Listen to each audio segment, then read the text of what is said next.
Hello, my name is Sam Kim and I'm the producer of TERA. And I'm Stefan Ramirez, the associate producer, and we presented TERA at E3 2010. What you're about to experience is a cut-down version of the TERA press demo that was given behind closed doors at our E3 booth. Participants had the opportunity to experience the intense action combat in TERA and to play as 5 out of the 8 total playable classes to take down the evil Captain Marduk. Keep in mind that this isn't a trailer. It is a cut-down version of our demo and is built entirely from footage captured during one of our sessions. We're going to boil this down to a 5-minute recap that gives you a taste of the experience. So let's begin with a quick overview of the classes we'll be playing. The Berserker has 2 main mechanics that we'll focus on during the demo, her block ability and her wide swinging attacks.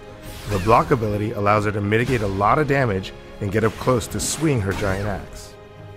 The Warrior is all about fast attacks and the dodge ability. The dodge allows him to evade danger and engage quickly with his 2 swords. The Slayer's arsenal includes his humongous sword and his ability to dodge. While his attacks do take some time to prime up, the Slayer can engage in multiple ability combos to wreak havoc on his enemies. The Sorcerer is our firecracker, dealing incredibly high damage but having low defense. She casts powerful spells from a safe distance to avoid danger. The Priest, with a focus on healing, is a difficult yet essential class within TERA. The Priest must maintain the party's health while deftly maneuvering to gain position and ensure the party's success. Needless to say, I've been the healer for all demos given its difficulty. A little bit about the setting. This demo takes place on Mistmore Island, one of the 80 rich and diverse environments of TERA. Players banded together as stewards of the Valkyrian Federation to take down Captain Marduk and his band of pirates and slavers who had been using Mistmore Island as their base of operations to enslave citizens of the Valkyrian Federation. We'll start here at the docks. From here, we'll make our way up the beach towards our first encounter, the Red Lash Dreadnought. The Red Lash Dreadnought is a good example of what we call a party mob. Party mobs are still soloable with a considerable amount of player skill, which brings us to the action combat system.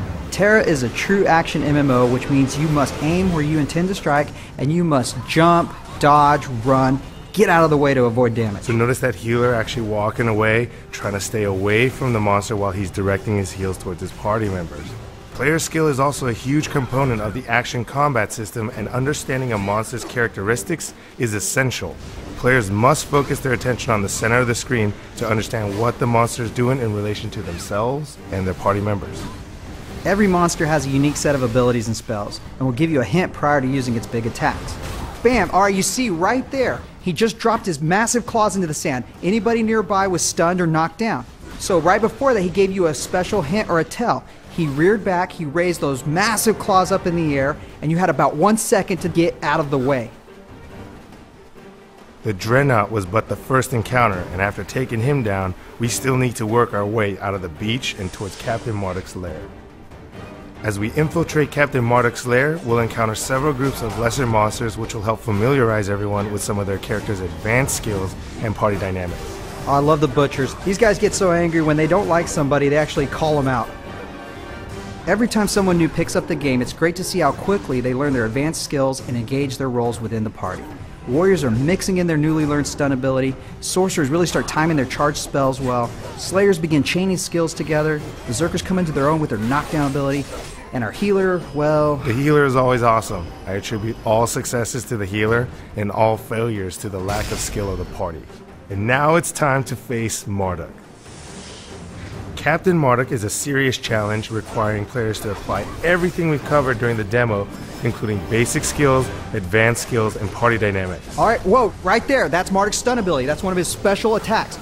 You'll notice right before he did that, he tapped his front foot twice, he reared back, and then he slammed the ground. Anybody close by, you were severely damaged, and you're definitely stunned. What you want to do is look for that tap. When he taps that foot, get out of the way. And that ties into what we're talking about when we say player skill is a huge component to TERA's combat. Timing, placement, direction, teamwork, and communication are all key elements to TERA's action combat. And Marduk is down. Nice one. We want to thank you for taking the time to watch this recap of our demo. And definitely check out TERA-online.com for any and all updates regarding our focus group tests and betas. Signing up for the newsletter will keep you updated on everything that's going on and make sure that you know how to get into the upcoming tests. Check out TERA coming 2011.